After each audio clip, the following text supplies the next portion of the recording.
Okay, good morning, nerds. Today we are going to do another tutorial regarding the prefab system. In this one, we're going to learn how to make our prefabs work a little bit better and a little bit nicer and look a little bit more like specific objects. Um, in the last tutorial, it was more about quantity of prefabs, spawning things relative to each other, etc. This one, I want to teach you guys some whiteboxing techniques that are more designed to make sort of realistic site-looking objects, so that way when you're placing things in a scene, you've got a little bit better visualization. Now, it's worth pointing out that a lot of whitebox people will argue that these should just be squares and spheres and things like that, and for example, we're going to learn how to make a bookcase today, and that should just be a simple modified cube. For me, I like to have a little bit better visualization on my objects. I don't want to spend a ton of time making them, but I do want it to sort of look like a bookcase so I can visualize. And I'll show some examples of reasons why we might want to do that in my next tutorial when we talk about like laying out an area. So for this tutorial, just like last time, I do have an extra folder in mine known as Demo Mats. That's some stuff that I cooked up ahead of time to demonstrate, again, like last time, kind of at the end of the tutorial. Don't worry about the fact that you don't have it in yours. There's nothing that I'm going to show you today that needs it. And then like last time, I will be using Unity version 2021.1.13, but this should work with pretty much any version of Unity newer than 2019 2 or 3. Let's say 3 to be on the safe side, but I think it works in 2019 2 as well. Anything that has the newer Prefab Editor, you should be good to go. Technically speaking, you can do this on the older versions of Unity. You just won't have access. The visualization with the Prefab Editor just won't look quite the same. But everything still basically works. So like last time, for my scenario, I do want to lay down an empty plane. And so I'm going to start off with right-clicking in my hierarchy. I'm going to drop a plane in there real fast. As usual, it is not zeroed out very well, so we're going to zero it real fast by putting zeros in for the position and rotation. But we're going to leave the scale at 1 because that's important.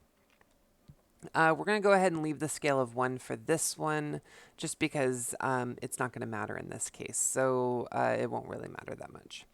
Now, for this, the next thing that we're going to do is create, I'm going to teach you guys how to make a bookcase today, so we're going to go ahead and create ourselves an empty prefab.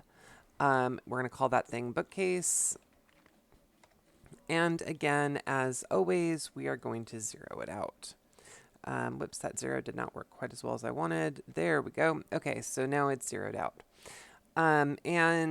Just like last time, we're also going to go into our assets section, and we're going to go to create and a new folder. We're going to make a prefabs folder. We're going to go ahead and go into that. We'll drag our bookcase down in there, and then we can go ahead and get started. I'm not going to bother painting the floor this time because we are going to change the bookcase's color, and so it'll stand out enough from this, I think. So we're going to just go ahead and leave the ground white instead of doing a green material like last time. Okay, so if we go into our bookcase, I'm going to click on it once down here in the assets window. I'm going to click on Open Prefab, and we've got our object. Now, just like last time with the feet, there's a certain amount of planning that's required, and I've kind of thought this out on my own. For example, in this case, what I want to do is make its origin point the bottom back of middle of the bookcase, and that kind of makes sense to me because that leaves the z-axis to be out. I can manipulate my x direction to go side to side. And if I center it and I keep it in the back, then that means if I know the coordinates of my wall and I know the coordinates of my floor, it's going to be easier to place the object because I can just match those coordinates. And that'll make a little bit more sense as we progress. So if you're not quite following that, for now I think it's a don't worry kind of a thing. Now, when you're constructing objects, it's often handy to have some orienteering materials around. And so what I'm going to start off doing here is I'm going to drop a plane in, and this is going to represent a theoretical floor. This isn't the actual floor. The actual floor is, and don't follow along here, but I just want to demonstrate this. The actual floor is already there, and if I have my bookcase, and now if I lift it, I have a second floor, you can kind of see it there, that this object is using. That's not exactly what I want here, but this is going to help me design that object. So again, I'm going to go ahead and zero out the bookcase again. I'm going to go back into my Prefabs editor. You didn't need to come with me on that little journey. That's okay, because we're going to just start messing with this. And then the next thing I'm going to do is I want that plane to be not on the origin. Really, I just want it, if this is the origin right here, so kind of pay attention is this center location here, kind of pay attention to where it is on the grid. What I want to do is move it so that the plane is barely just touching that spot. And I did it manually here to get myself kind of close, and I'm seeing that I'm at 5.02. So I'm just going to change that to just purely 5, and that feels like that's going to be pretty exact, which kind of makes sense because last time we did this, we learned that a plane defaults to about a 10 by 10 space.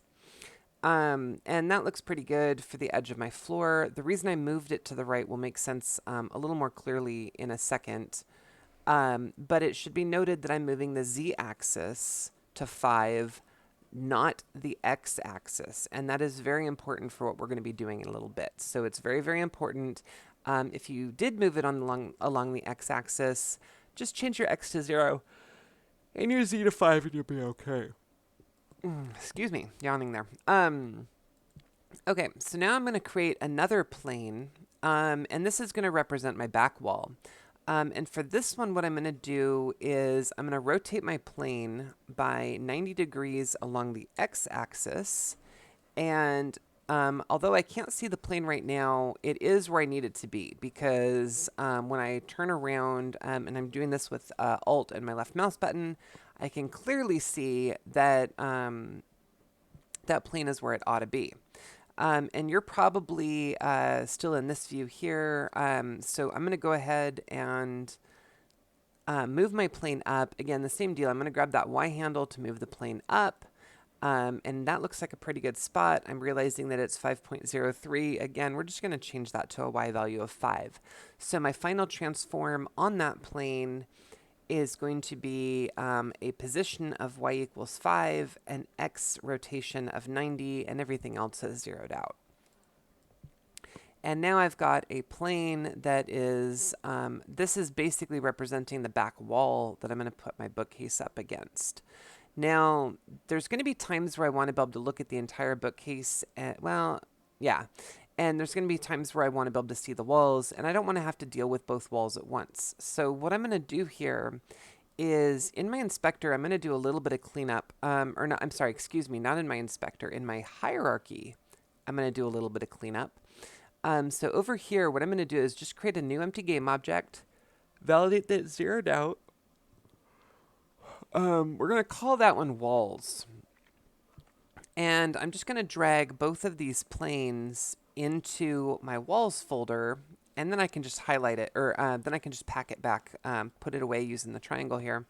And the cool thing that I've done now is, you know, if I don't want to see the walls right now, I can just uncheck the box and they're going to go away. So I can look at my whole object without them, or I can have them there as reference points. And that's all they're really here for, is reference points. So now it's time to actually start making the actual pieces of the bookcase. And because my pivot, really what I want to do is build it up from the bottom.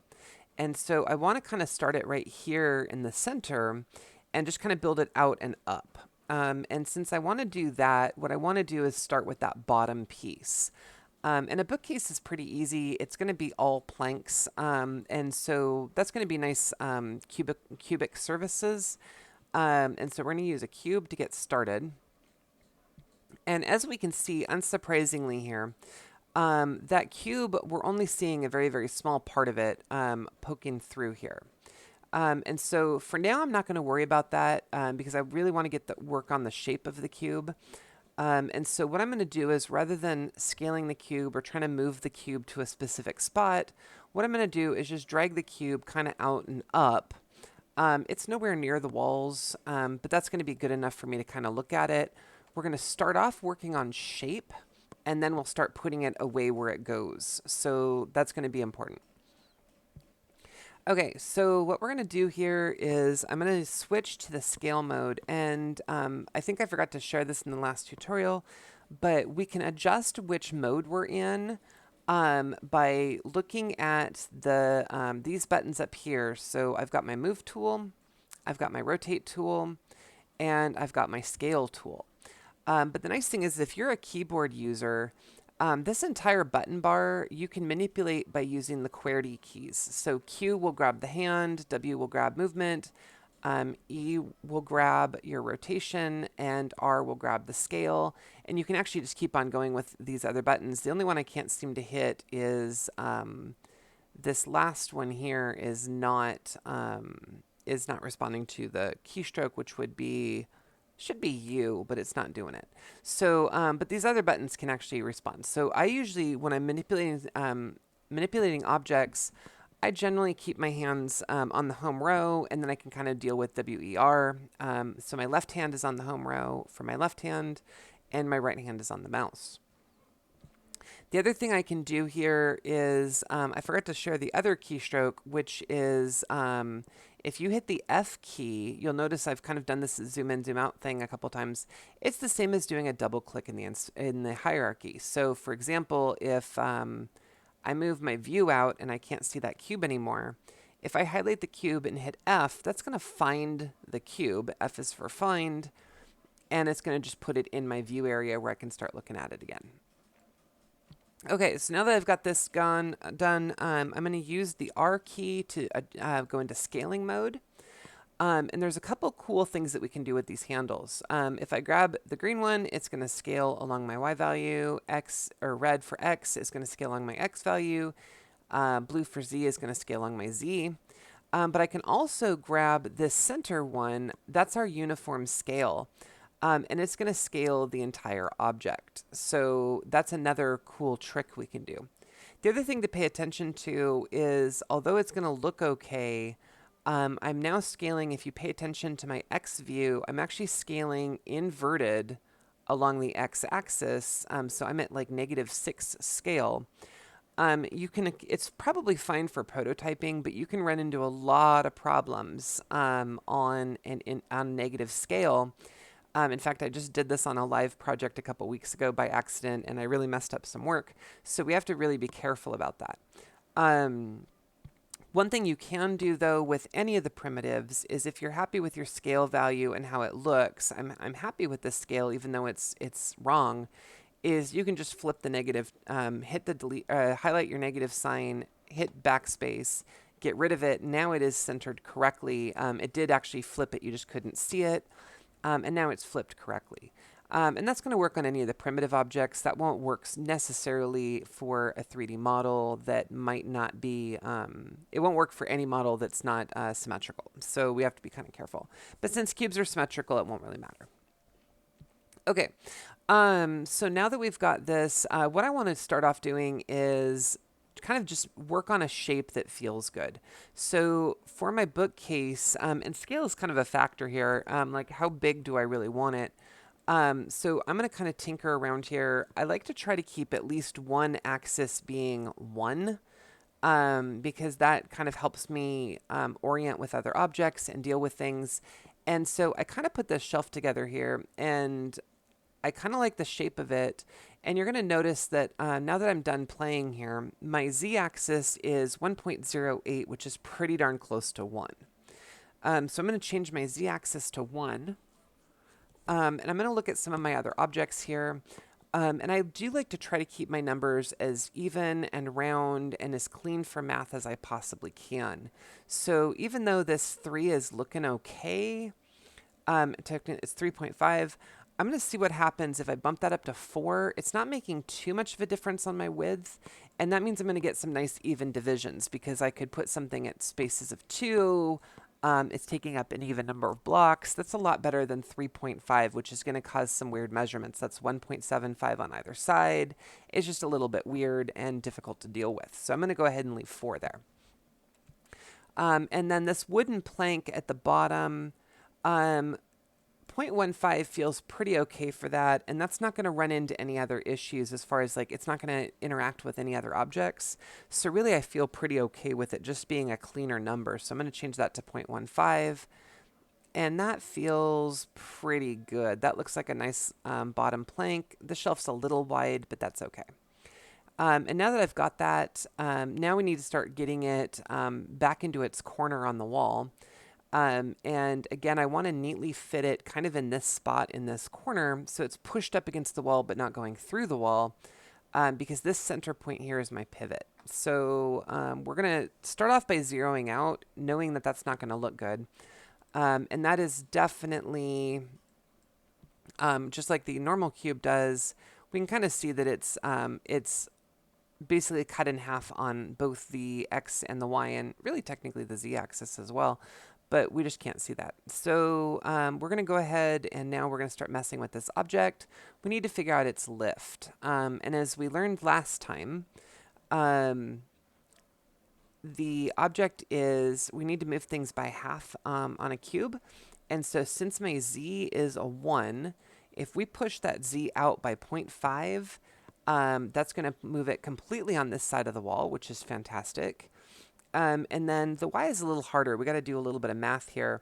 But to hit 0.15, that is going to be, let's see here. You know what? I don't even want to try to do that math.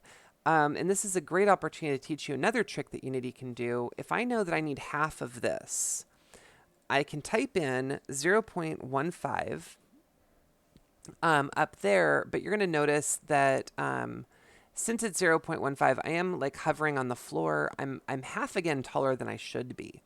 What I really want to do is take that 1.5 and divide it by 2. And the cool thing is the Unity Inspector will allow you to do very, very basic math in the inspector, almost like it'll just do some automatic calculator kinds of functions. So that 0.15 that I don't want to deal with the math on, I can literally just use the slash for divided and say 2, hit enter, and it's going to realize that that is 0.075, which is exactly on my floor. That's feeling really good. And I just let the math do its own thing. You can press enter to lock that in, or you can just tab into another cell. There's pretty much anything that gets you out of this cell and into somewhere else is going to go ahead and lock in that math. So now I've got my bottom. It's looking pretty good. Okay, so one thing I do want to do is differentiate the color, because again, it's going to make visualization a little bit easier. White on white is kind of tough to see, although the lack of grid lines is helping a little bit. But I'm going to go ahead and go into my assets folder.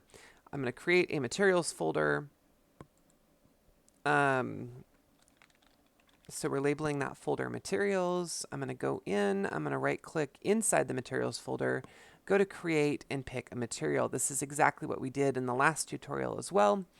I'm going to choose a color, and this is always tricky because finding a good brown is pretty tough. I'm going to go kind of mid-tone reds. Ooh, that time I kind of locked in on it. That's kind of nice. And then we're just going to kind of shift the colors a little bit. Let's see if we can get a little closer to orange without turning into that like almost poopy yellow color. I want like, you know, chestnut brown. I don't want, you know, baby's diapers. So we'll mess around with that a little bit. And then maybe nudge up on the brightness a little bit.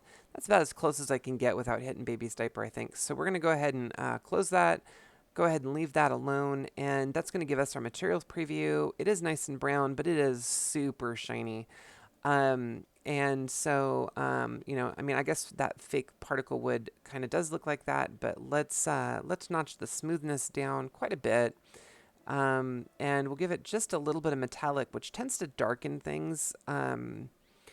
It will make it just a little bit reflective, but with how little light we have in the scene and how low the smoothness is, I think it's going to be okay. And then we're going to drag that material in, and sure enough, we've got a nice brown plank on our inspector.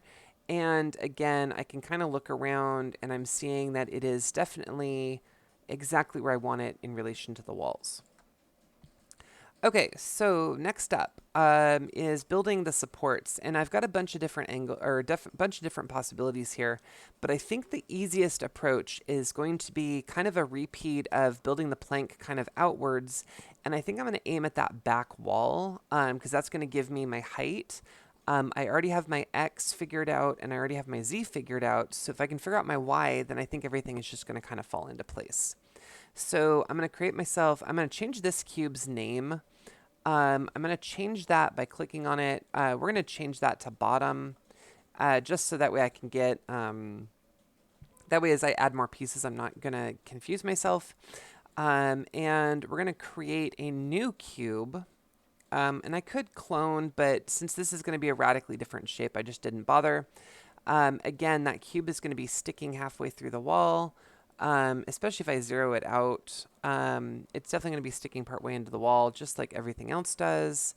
I'm going to hit the W key, and we're just going to move that, just to, again, to get that kind of out of my space. Now, for this cube, I'm going to manually scale a bunch because we've already kind of decided my X and Z, sort of. So on this plank, we decided that a piece of wood is about 0.15 in thickness. So what I'm going to do here is I'm going to scale my Z by 0.15 because that's going to make this piece, the backboard, as thick as the floorboard. So that way they at least match.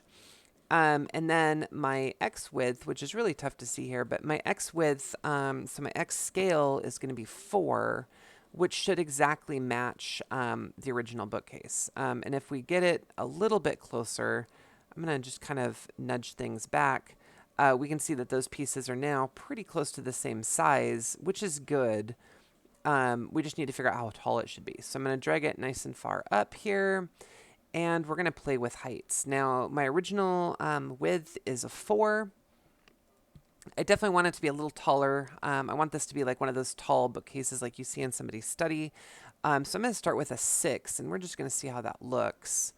And again, I could eyeball this. If I wanted to, I could use the E key and kind of play with it and visualize. But I really feel like, that 4:6 ratio, that's, it's a pretty nice ratio. And I like that one a lot. So we're going to change that to just being a 6. And sure enough, that feels pretty good. So now we need to adjust our positioning. So we're going to try to set it down on the floor. And again, we want it to be even. Now, in this case, I am going to go ahead, and you can kind of see this material clipping through.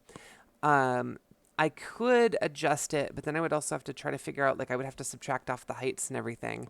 I could adjust it to account for the fact that we're getting some material clipping there. You can kind of see it right here in this corner. But this is just a prototype, so I'm not going to worry about that for this particular piece. What I am going to worry about is my Y height. My X height should be 0 because I don't really want to move it left and right at all. My Y height, 3.03 is pretty darn close to 3. It's also half of the 6 that we picked.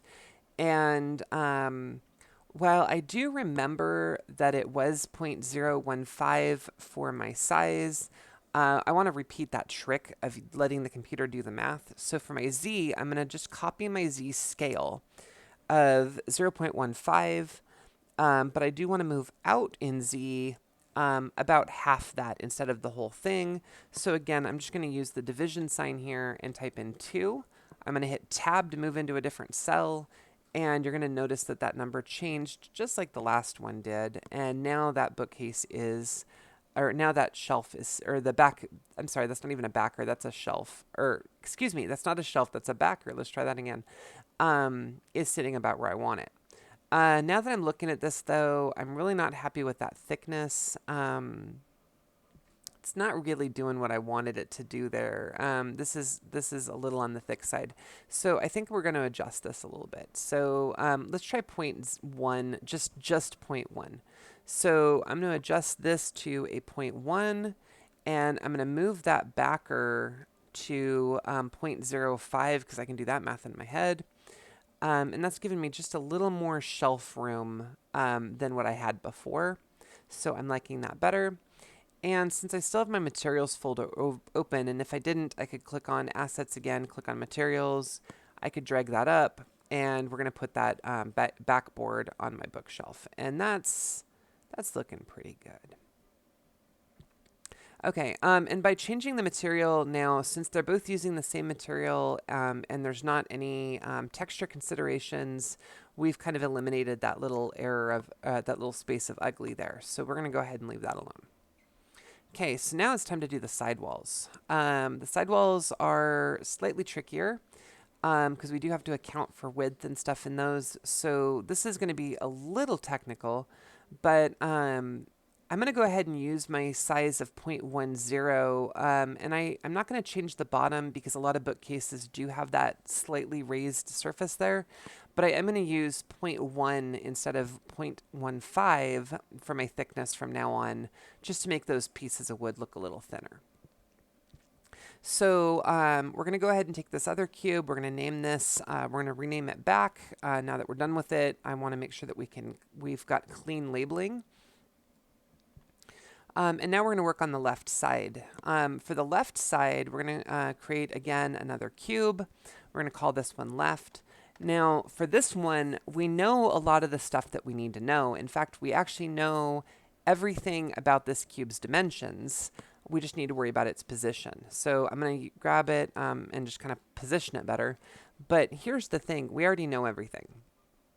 On its X width, we want to use the width of a piece of wood because that's going to be the side piece here. So I know that to be 0.1. So I can just go ahead and type that in. For my height, we've already decided that the bookcase is 6 tall, so I can type in a 6 here. Now we're getting some forced perspective, so it looks like it's a lot taller, but remember if I rotate out, it's quite a bit smaller, so we're okay on that. And then my Z is going to continue to be 1 because the bookcase does have a depth of 1, so that's okay. So now we need to figure out where to put this thing. Now 2 of the coordinates are pretty easy. The Z coordinate is going to be 0.5 because that's half of our 1 and that's forward, and that is going to perfectly match our bottom shelf. The Y component is going to be 3, which is going to match our backing. And that's pretty good. Now, here's the catch. Out on this side, theoretically, this should be 2, right? So if we do 2 here, theoretically, that's right. But if we look at our cube, you're going to notice, and this is one spot where this error is actually kind of helping us. You're going to notice that the cube is half in and half out. And if I kind of move this around, you can kind of see we've got a little bit of overlap because the cube is being measured from that center point. So this edge, I'm going to use the other side, but this edge is at 2, but that's centered on the plank. So the plank is actually going just a little bit off. How far off is it going? Well, we know that since the thickness is 1, it's going 0.05 off. And since it's 0.05 off, what I want to do is just bring it back by 0.05. And again, if I know that the math of 2 minus 0.05 is 1.95, but we're going to pretend I don't know that because, again, I want to let Unity do some math for me. So since it is 0.05, I'm going to say 2 minus 0.05. And you're going to notice that that alignment is now perfect. We're getting some clipping, which is actually desirable in this case. And we're getting some artifact from the texturing. But it's basically showing me that I am exactly perfectly lined up here. That's looking pretty nice, aside from how ugly it is. And we're going to fix the ugly by, again, dragging our material on there. And now we've kind of fixed some of that ugly. Now for the next one, we're going to be lazy because I know that the right wall is the exact same as the left wall.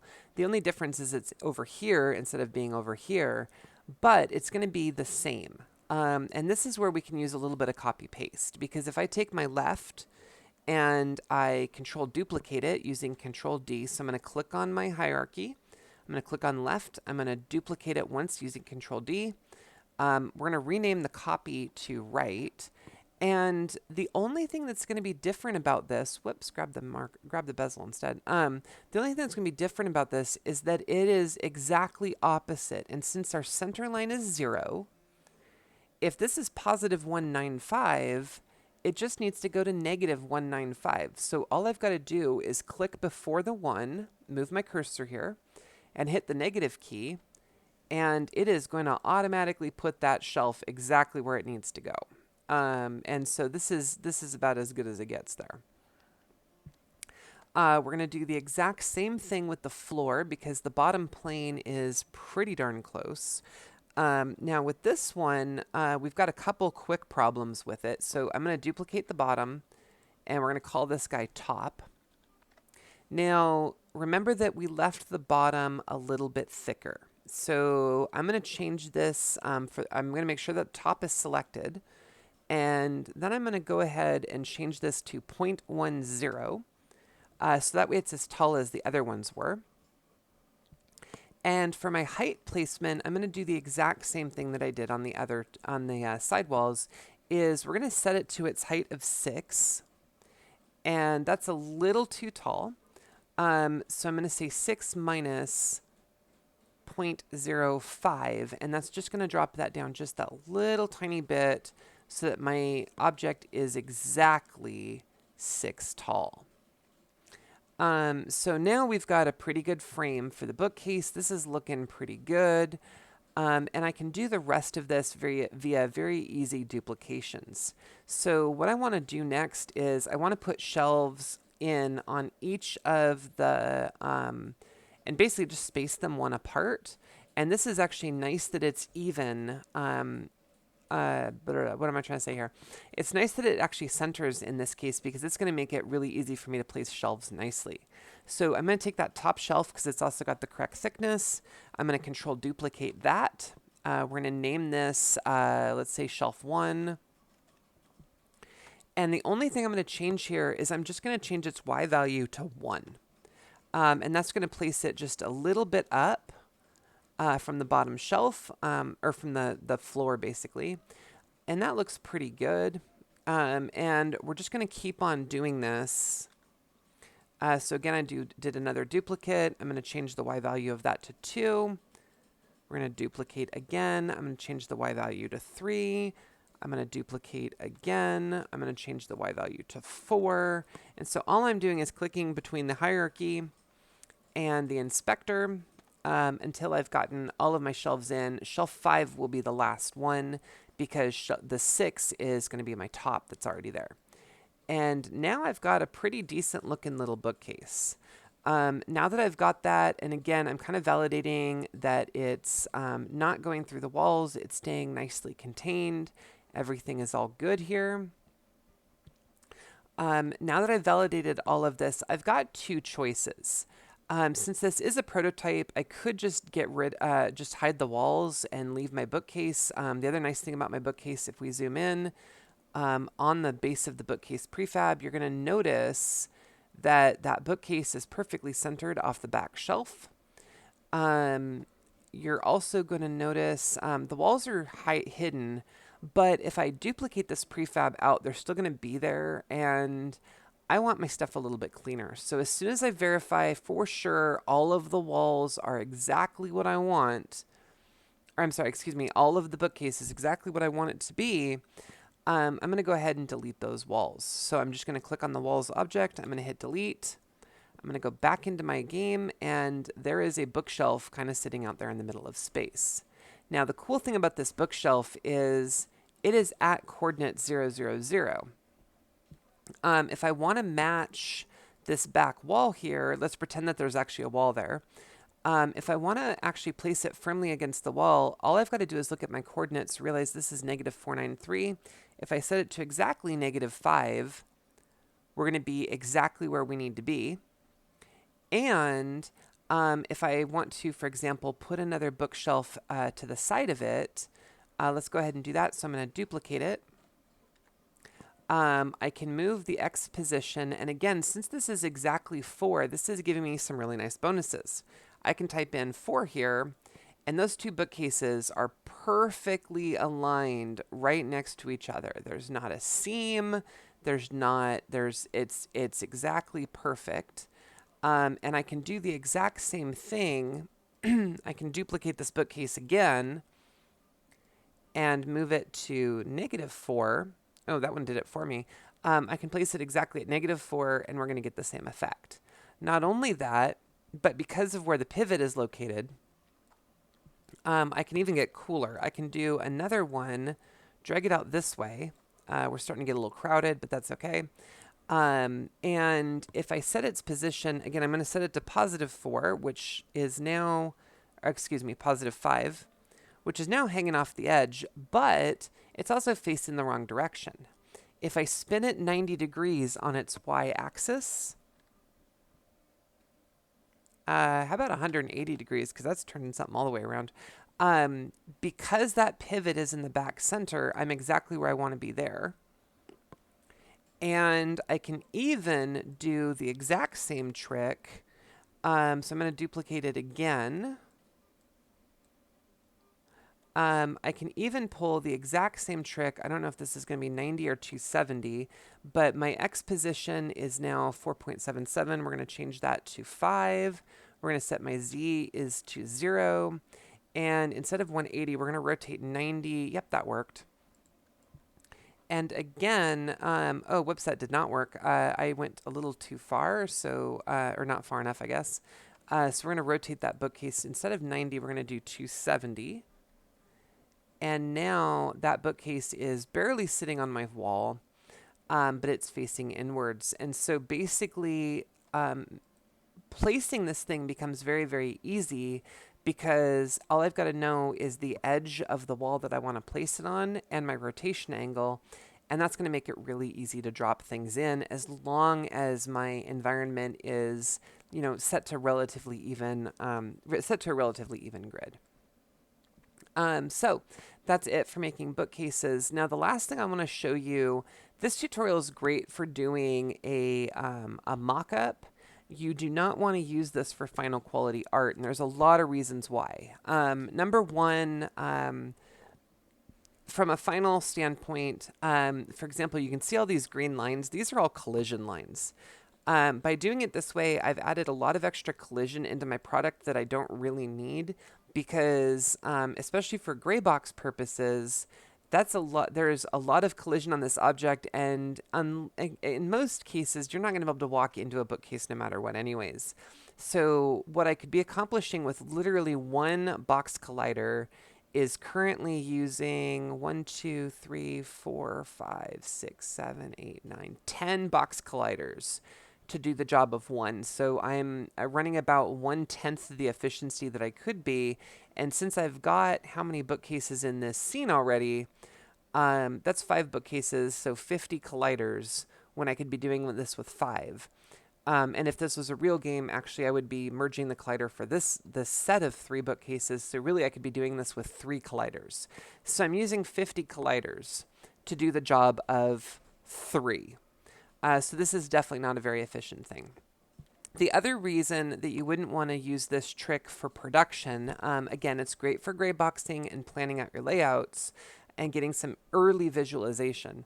But the other thing that we would want to make sure that we're not doing, if I go back into my prefabs, I'm going to edit it, is this brown is okay, but what happens when you want to get a real texture on here? And so I made a quick texture before I started this.